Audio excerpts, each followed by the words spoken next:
Bapak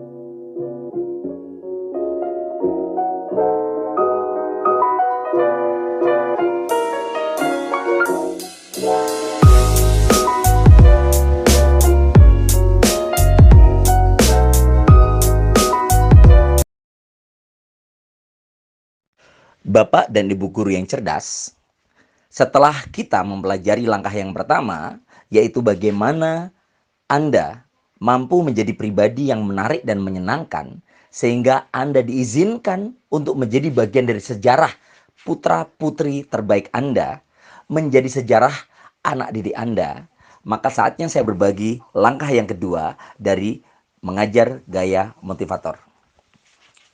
Langkah yang kedua ini adalah langkah yang hebat. Langkah ini adalah langkah di mana Anda mampu menjadi bagian dari pemain dan bukan sekedar penonton. Langkah yang kedua ini adalah temukan titik lebihnya dan motivasilah mereka melalui titik lebih yang mereka punya. Temukan nilai unggulnya dan mulailah masuk melalui nilai unggul yang bersangkutan. Temukan nilai tambah murid Anda dan masuklah melalui nilai tambah mereka. Einstein pernah berkata, kalau kita memaksa seekor burung untuk berenang, ikan untuk terbang, monyet untuk melata, maka kita akan melihat kebodohan-kebodohan dari hewan tersebut. Sama halnya, seorang guru yang hebat adalah seorang guru yang memberikan kesempatan-kesempatan muridnya untuk unggul melalui nilai unggul yang mereka miliki. Maka keunggulan-keunggulan yang lain akan mengikutinya. Kenapa langkah yang kedua ini penting? Karena terkadang seorang siswa akan merasa minder, rendah diri, tidak percaya diri dikarenakan dia diberikan momentum yang bukan nilai lebihnya.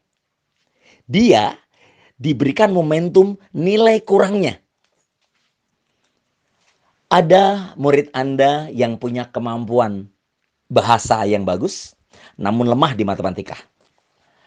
Ada murid Anda yang hebat di organisasi dan hubungan interpersonal, sehingga dia suka aktivitas organisasi dalam kepanitiaan dan lain sebagainya, namun mungkin dia lemah dalam hal pelajaran tertentu, misalnya bahasa, atau matematika, atau IPA.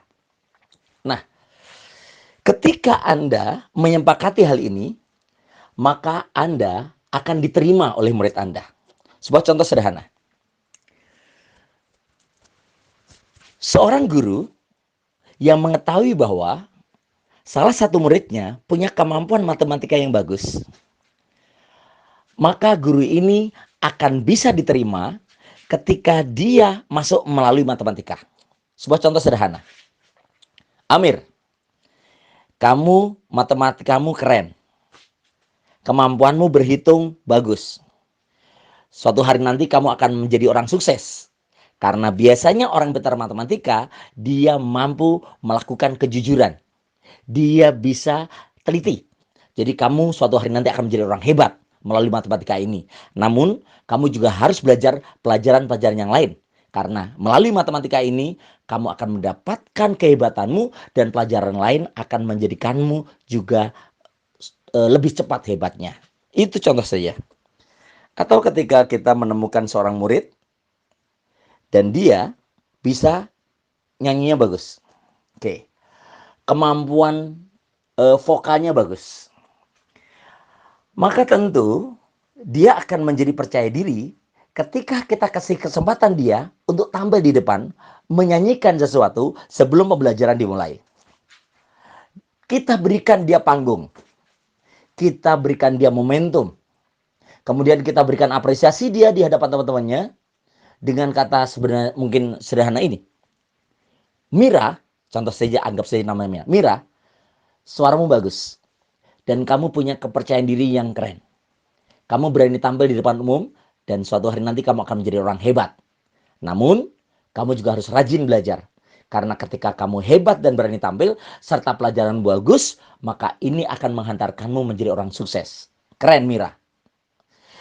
Jadi sebenarnya langkah yang kedua ini akan saya bahas lebih detail pada slide berikutnya. Inti dari langkah kedua ini adalah temukan nilai tambah murid Anda. Temukan nilai lebih siswa Anda. Dan berikan mereka momentum untuk menjadi seseorang berdasarkan nilai lebih dan kehebatannya. Karenanya, seorang yang hebat bukanlah orang yang mampu menjadi manusia yang memaksa orang lain untuk hebat sepertinya. Namun seorang yang hebat adalah seorang yang mampu menciptakan dan menghantarkan kehebatan generasi setelahnya karena memberikan momentum-momentum hebat bagi anak muridnya. Insya Allah kita akan lanjutkan pada slide berikutnya tentang tip bagaimana Anda menemukan nilai tambah, nilai lebih murid-murid Anda sehingga Anda mampu mengajar gaya motivator, diterima, diizinkan, dan dirindukan.